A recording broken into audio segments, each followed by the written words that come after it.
Sup? Originally I was gonna have some flashy intro of some cool finisher clips here, but for my sake, I just really need to get this video out. This video has been in the works for way too long. I'll talk about it more at the end of the video. But yeah, as the title implies, I'll be ranking every finisher from best to worst. A few things to note before we begin, however. Finishers will be ranked based on what they can do, not some overall score. Vinestaff's finisher isn't going to lose points because it doesn't do any damage, and Biograph's finisher isn't going to lose points because it can't do any healing. And Scythe's finishers will be ranked separately as they are very different tools from each other. That's really all there is to say, so now we can officially begin the ranking with the worst finisher in fighting. One word: inconsistent. I do believe that every finisher in the game is good, but man, Rocket is really pushing it here. Using Grand Cannonade feels akin to using a slot machine at times. Now, it does cover a pretty good amount of ground when you look at it. The rockets go up pretty far and have pretty good range. So it can be pretty good for punishing the enemy team for grouping up too closely or getting them off of a conquer point. But dealing good damage with this finisher is one hell of a task. Even if you're in the middle of the blast zone, it is comically easy to avoid a lot of rockets and walk away with barely any damage taken. You can also easily leave the blast zone if you have any mobility move. Hell, even with that one you can walk away with minimal damage taken. Rocket is pretty much required to catch the whole enemy team, or at least people who are really low, to get a good amount of damage out of this finisher, because it does nothing against just a single target of people with high health. Something that other area denial finishers don't really struggle with. And to make things even better, Rocket is insanely vulnerable during his finisher. For the entire time Grand Cannonade is active, Rocket is completely immobile, and he's already a pretty squishy fighter at 150 HP. So if you have any range in the enemy team, especially a Hyper Laser or Scythe, Rocket's doomed. This finisher just really isn't it, and honestly it might just be outright bad. Maybe I'm missing something, maybe I'm underrating it, or maybe I just suck at Rocket somehow, but I don't see how this finisher is good. This is a very easy pick for the worst finisher in the game for me. I know we're only one spot above Grand Cannonade, but I would really like to stress that Soul Splicer is a pretty significant step up to it. In fact, this is one of the few finishers I think I might be underrating a bit. But for now, it's staying at 15. Soul Splicer is another area denial finisher, but this time, it's actually usable. I want to start with the biggest issue this finisher has first. That being its long startup time. 1.75 seconds of startup doesn't sound like a lot, but it gives fighters ample time to get out of its range. This also leads to a similar issue of Rocket's finisher, being that Katana is stuck in place for a while and is vulnerable. But it's nowhere near to the same extent as Rocket, thankfully, and those are the two biggest issues with this finisher. Now let's get into the good stuff. If Rocket successfully gets this finisher off, it can lead to an insane steamroll. Everybody caught in the finisher has their HP reduced based on math, then they take 40 damage. That alone is pretty good, not too noteworthy, but definitely better than anything Grand Cannonade can do, but it also applies 5 stacks of looming misfortunate enemies and then detonates them, smoking Grand Cannonade out of the water. This also causes two massive effects. One, everybody hitting your finisher has a load of slowness now, and two, you just got a ton of shield. This can actually counteract the issue of Katana being completely still during the startup, plus the range in this is pretty good, similar to how big a conquer point is usually. Overall, a pretty big step up from Grand Cannonade. This finisher sucks on Annihilate though. To be fair though, Katana himself just isn't that good on Annihilate. And here we have the finisher I have the least to say about. Guillotine Blossom just creates a barrier of shurikens around Shuriken that deal damage to enemy enemies who get too close to him. As time goes on, the shurikens will occasionally throw themselves forward, and if they hit anybody, they inflict anti-heal. That's pretty much it. But damage from the ring and throws are pretty good, especially when considering that Shuriken can use other abilities while the ring is active, which can actually lead to some pretty quick kills since he's already got some of the highest DPS in the game. The only real downside here is that Shuriken has to get up close to people to actually deal worthwhile damage. Going just for throws is fine, but you miss out on a lot of damage if you don't try and get up close. And getting in isn't the hardest thing ever thanks to Shuriken's passive and E, but do keep in mind your own survival still. And that's it. I'm out of things to say here. It's a good finisher for sure, but I just don't think it's as impactful compared to others. The first support finisher up, and despite how low it is, I actually think this one is really good still. Though this one is a bit tricky to use compared to the others for a reward that is admittedly lower than most other support finishers. Raining Tacos is pretty much a 1-to-1 to Lucio's ultimate in Overwatch.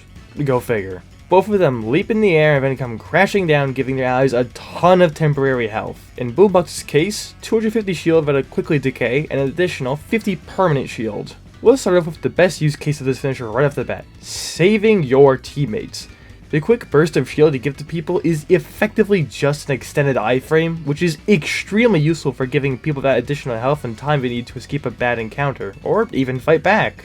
Plus, when Boombox lands, any enemy he hits takes quite a lot of knockback, which serves as a great way to reset any fights happening. Overall, this is one of the best finishers for saving your teammates from a death, so why is it so low? The low placement comes from one pretty big downside, being that this finisher has the longest startup time known to man. Boombox has to first go through an already pretty long animation, then he jumps in the air and takes forever to land. In that time, the person you want to save could just outright die, or even walk far enough away to exit the range of your finisher, which isn't the hardest thing to do since Boombox's finisher has pretty pitiful range. You've just gotta make sure your team is at least somewhat aware while using this, or else they'll just not get hit by it. And here we are with yet another support finisher, but unlike Boombox's, this one is actually pretty easy to use. Lotus of the Den is a massive AoE healing finisher. It has a total of 150 healing across 3 different waves, 50 each, but it's not entirely flat healing. 20 of it is, but the other 30 is regen, so you don't get it all instantly. This is both a good and bad thing. Good because you can usually get more value out of regen as it'll continue working on you, but also bad because if you're pretty low, it could get you killed since you're not getting the health that fast. This doesn't matter if you're not in a fight or playing more passively, but if you're a melee, this is pretty important to you. There's another pretty big upside to this finisher that lets its healing output be even better. Like Shuriken's finisher, Vine Staff has full access to her other abilities. This includes her sprouts, and it just so happens that Lotus of the Den will cause any sprouts you place to level up a bit. Combine this with your E, which can be used to quickly pop your sprouts, and you can combine Vine Staff's regen and burst healing with your finisher's regen and burst healing. The result is devastating for an enemy team, as killing any of you can be pretty tricky if you're good enough. However, there is one big issue with this finisher. Vine Staff needs to actually be alive for the waves to play out. And since we're a support fighter who just used their finisher, you've pretty much signaled to every enemy player to come and beat the hell out of you. If you're good with movement and can keep your regen up, or have a teammate who's protecting you, it should be all good. A pretty good support finisher. On Conquer. Yeah, just like Katana on Annihilate, this thing sucks. And here we are with Scythe's first finisher, and I've decided her rifle finisher, Final Serenade, is the weaker of the two. Not by much though. Trust me, it won't be too much longer until we see Stalking Ambush appear. Anyways, back on track, the best way I could describe Final Serenade is Guillotine Blossom on crack. It's got the same idea, being a ring of damage around you, but Final Serenade trades the mobility Guillotine Blossom has for absurd damage output. This finisher deals 198 damage in just 2 seconds. To put into perspective how strong it is, you can kill Skateboard, Biograph, Rocket, Slingshot, Shuriken, Scythe, Medkit, Boombox, Subspace, Vine Staff, and Coil in under 2 seconds with this finisher. And Sword and Hyper Laser are both put on 2 HP. If you need to kill someone, just use this. However, with the damage that high, there are of course drawbacks. And in this case, it's its short range. While it is bigger than the effects make it seem like, especially vertically, it's still pretty small, and if you don't catch them in the range when you start using it, then it won't do much, even if they fall back into the range of Final Serenade. Also, speaking of catching people, this finisher is really predictable and easy to dodge, mainly since Scythe wants to go for a vertical drop down when using it. People will catch on to you doing that a lot. There is also a massive issue called Katana. Might seem weird to mention him, considering Scythe has a pretty good matchup against Katana, but Katana has Foul Counter. This move will make Katana completely ignore any damage you try to do to him, and then he just reflects it all back into you, putting Katana in a position where he has more shield and is in close range, and you just lost a ton of health and now you're slowed. Pretty rough. And here we are in the top 10. Starting off, we have Sword of easily the most basic finisher in the entire game. Almighty Axelark. It's just a standard area denial tool, but that's honestly what makes it so strong, because it just works. The explosion covers a pretty decent amount of ground and does some pretty good damage and knockback. If that was it, I would have probably placed this below like Boombox's finisher, But of course, there's a little more that helps his finisher. Main one being just how stupidly spammable this finisher is. This is the only finisher in the game that costs 75 points to use, and since Sword does a really high amount of damage already, he gets to use this finisher a lot. And being able to constantly throw out 75 damage worth of area denial is pretty damn strong. The finisher also grants Sword full meter instantly on use, increasing Sword's damage output even further, as if empowered moves weren't spammable enough. Almighty Axelork is just a really simple and pretty good finisher. Like I said, it wouldn't take me too much longer to get to Stalking Ambush. While I do have an entire finisher between both of them, I could see them swapping places really, but as of now, I think Stalking Ambush is the superior finisher. Stalking Ambush is an oddly versatile finisher, being both a defensive escape option and an offensive pick tool. It is a pretty fast wind-up time, and once it activates, it gives Scythe a lot of haste and invisibility for 15 seconds. During this time, Scythe also gets wall hacks, so that's a plus. The invisibility is really strong, as it lets Scythe freely escape, reposition, and recover health and shield. And then, just jump back into fight with a quick strike, and whoever you hit becomes your target, allowing for an even easier kill after the strike. It's a whole lot more safer and reliable than Final Serenade with just less damage. I hate to cut it short, but there really isn't anything to say other than that. It's a bit noteworthy to note that if you're going for somebody moving too sporadically, you're fast, but a little width, but that's really about it. Oh, and also, like pretty much every move in fighting, it can hit multiple people if they're close enough. I just want to mention it on this move because I find it kind of cool. And here we have the definition of snowballing. Judgment is probably the easier finish to get kills with. A pretty generous range and executions for anybody below half their total health, which, unlike the other execution-based move, counts for both health and shield. Judgment is probably the biggest thing keeping Banhammer from being bad. This allows Banhammer to skip so much fighting out straight for a kill. Against more squishy fighters, it's not too impactful though, say around the 150 range. But against other tanks, Judgment is insane and makes fighting them a complete cakewalk. Katana gets killed at 125 HP, and Sword gets killed at 100 HP. It's pretty big, especially since fighters like Katana, Banhammer, and Sword are so integral to a team's offense. And there's also the fact that Judgment refreshes on kill. This is where the snowballing part comes in. 1 kill becomes 2 kills, 2 kills becomes 3, and it's crazy how hard Judgment snowballs in the kill after kill. Even if people try to zone you out while you have it, Banhammer can cancel his mobility move at Deposition into Judgment, allowing him to jump straight into somebody's face for a jump scare execution. Hell, even without an execution, holding people still for as long as Judgment does is also really useful. It allows your team to capitalize on completely immobile targets. Maybe they'll lower them enough so you can get an execution and keep going. Really good finisher. Honestly, might be underrating this one a bit. Don't be surprised if I raise this up a lot in the future. Been a while since our last support finisher, and we're greeted by Subspace, with the most obnoxious area denial finisher in the entire game. Nothing comes close to how punishing Noxious Void is for how much area it can shut down. After a somewhat lengthy startup, Subspace puts a pretty good amount of area off limits, and anybody caught up in the finisher is punished with constant poison damage and increasing vulnerability buildup.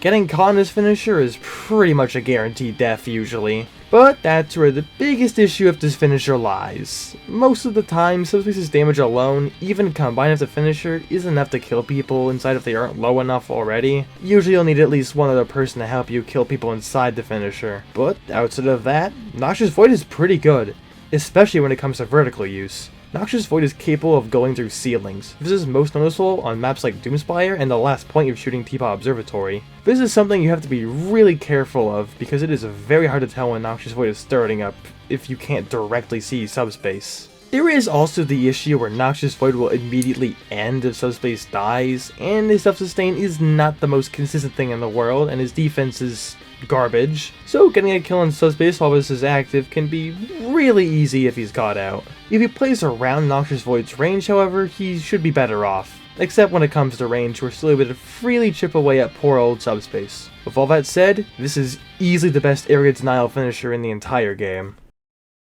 I'm probably massively overrating this finisher, but my list, my placements. So yeah, I think Leg Day is a really good finisher, and also a heavily slept on one. I never see anybody talking about leg day, which is surprising since this finisher has always been pretty good to me. The only real downside to this finisher to me is its lengthy startup and laggy attacks, two downsides that can very easily be neglected if you just think about how to safely use this for a bit. Plus, Slingshot should already be used to having really laggy attacks. So anyways, on to what it actually does. For the next 20 seconds, Slingshot gains 100% haste, and his next 3 M1s have significantly stronger properties. They have full map range, go through walls, hit multiple enemies, do 50 damage each, and inflict a bit of slowness on hit for good measure. It's important to note that the 100% haste bonus will go away if you use all 3 M1 shots, and if 20 seconds end you'll lose any M1 shots you didn't use during Finisher. It's definitely fair that this finisher is put on a time limit. I just think there's a certain other finisher that should be on one as well. Back to leg day. Personally, I think the improved M1s are insanely strong. They're good at decimating crowds, and all 3 shots deal enough damage to kill any 150 HP fighter if you hit all of them. Shots can be dodged by fighters of high mobility if you're predictable, but most of them will just get hit if you're good at predictions. It's great for punishing laggy moves and dealing with crowds, and it's 100% safe to use since Slingshot also gets wall hacks in enemy teams during this finisher, meaning you can run from the center of all the action, then freely use your finisher without much worry. The only real thing to be worried about is an angry biograph not leaving you alone during this finisher, but that's an issue I feel that they all have universally. And here we are, finally at the top 5, and to kick it off, we have the game's first install finisher of Coil. An install finisher is just one that puts you into a different form than you're usually in. So far, there's only 2 in the game, being Coil's fusion form and Biograph's overdrive form. Installs also usually come with a pretty big downside to make them more of a risk-reward option, and in Coil's case, the risk really doesn't come close to outweighing the reward at all. Coil's trade-off in fusion mode is that he loses out on the tether, so he can't buff allies. The issue is that they still gave him away to buff allies, so it doesn't end up mattering much. Anyways, the upside is that when in fusion mode, all of Coil's abilities are greatly enhanced. M1 becomes faster, stronger, and gains more range. Q stops being a tether and instead becomes a jump that'll damage people who are too close. E becomes a hybrid of speed and gravity form Z, dashing and hitting when you're on the ground and slamming when you're in the air. All of these moves are pretty strong. And then there's M2, a war crime button. Massive damage, massive range, and it applies all 3 of Coil's combo breaker buffs to him and allies near him. See why the loss of tether really doesn't matter? Coil still has a solid way to support his allies without it. Hell, even if the buffs only apply to Coil, I still wouldn't feel that the loss of tether is much to consider when Coil's damage output is this insane. Even when Coil only gets access to this form for 10 seconds, he can still put in massive amounts of work. Insanely strong finisher on a pretty low tier fighter. Kinda sucks placing this one outside of top 3 since Skateboard is my main, but it's what feels right. Skateboard's finisher is really unique compared to the other melees. Instead of being focused on damage, Skateboard is more of a support finisher, being more reliant on his team for good damage out of it. After another pretty long startup, Skateboard dashes forward and hits anybody in front of him. While this finisher does do damage, it's not that much and definitely not the focus of the finisher. Rather, it's the 2-second stun everybody who gets hit by this skateboard is inflicted by. A 2-second stun may not sound like much, but it's genuinely huge. Even without any damage from Skateboard's finisher, a 2-second stun time is easily enough to make a huge play in a turnaround at a team fight. The cool rad coffin is easily one of the best rewards on a hit out of any move in the entire game, not just finishers. But of course, there are drawbacks. It would be higher than 4 if there wasn't any. And the main issue with this finisher is that it can be really easy to avoid. Skateboard already has a pretty long startup, but the hitbox for the finisher is also just a really inconsistent feeling one. Sometimes it looks like you're gonna hit somebody, but then you just end up missing them entirely, or you only hit them with the damaging part of the finisher somehow. It's a very weird and janky hitbox, and I think it holds it back a bit. Skateboard is also pretty easy to shut down at the start of animation, so that's also a problem. Overall, a really devastating finisher here, just held back by its janky hitbox. The top 3. 1 melee, ranged, and support fighter remain. Melee will take the lowest spot however, with Biograph being the strongest finisher for melees. It's also our second install finisher, and unlike Coil's, the downside is actually something to worry about here. Overdrive has a pretty short startup time, just like Coil's, but instead of enhancing every move in Biograph's kit, his M1 is cranked up to an 11. Heat is maxed out and M1 swings do 12 damage instead of 8 now, and Biograph's M1 will blink him forward more often. And as for the trade-off, Biograph starts to take enough damage, which is obviously a much more potent downside compared to Coil's install downside. You have to actually play around with this downside to make sure you aren't getting hit often so you can maximize time spent in overdrive. But if you're able to do that, then congratulations, you're getting at least 5 kills in this finisher. The damage Biograph does in this form is genuinely insane, especially considering the fact that Biograph still has access to all of his cooldowns while in overdrive. Slash Storm for even more absurd damage, Echo Execute to get quicker kills and move on to a new target, and Blink to catch up to anybody and prevent them from escaping. It is absurd how much overdrive steamrolls the enemy team, easily worthy of the title of best melee finisher. Here we are with probably the most common concept for an ultimate in any game. Divine Resurrection does as the name implies, revives your dead teammates. That alone already makes it a pretty strong finisher, but of course, like always, there's more! Along with reviving dead teammates is also just a massive AoE heal. The healing is nothing to scoff at, being 75. It is worth noting that this will only give health and not shield. And it's important to note that because the revive does give shield, the health you get from being revived is also different from the heal given to teammates. Dead teammates will be given 50% of their maximum health, so Katana will respawn of 125 HP, 100 health, and 25 shield. Important to note, as a revive gives you more health, so it's a bit more worth it to wait for somebody to die or be close to death before using this. Speaking of using this, like most finishers, it is a very lengthy startup, but it also has the same bit of the issue Boombox Finisher has. In order for the effects of Divine Resurrection to actually happen, the crystal launch must reach the ground similar to Boombox having to reach the ground. This gives the enemy a lot of time to shut you down, meaning you have to be very careful to use this finisher, more so than others. Best to keep Crystal Shift on standby so you can teleport away into its iframes. Speaking of iframes, another massive benefit of Divine Resurrection is that all allies who are alive and hit by Divine Resurrection gain 1.5 seconds of iframes, which is insane. This is easily one of the strongest aspects of the finisher, just letting your team get more aggressive or escape a bad situation. Honestly, this finisher just feels like a better version of Boombox's in every way. But even with that, there is still something even better than it.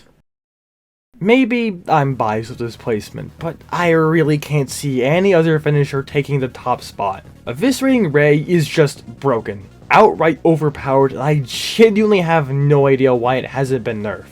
After a very short startup animation, Hyperlaser's next shot will instantly kill. This alone is already insanely strong. You can shut down a strong finisher, get rid of a support, or hell, anybody with ease. There is a long charge animation to each shot, but as long as you're not trying to shoot somebody who is obviously baiting you, it'll be fine. But the most ridiculous part of this is that if you land your instant kill, you get another.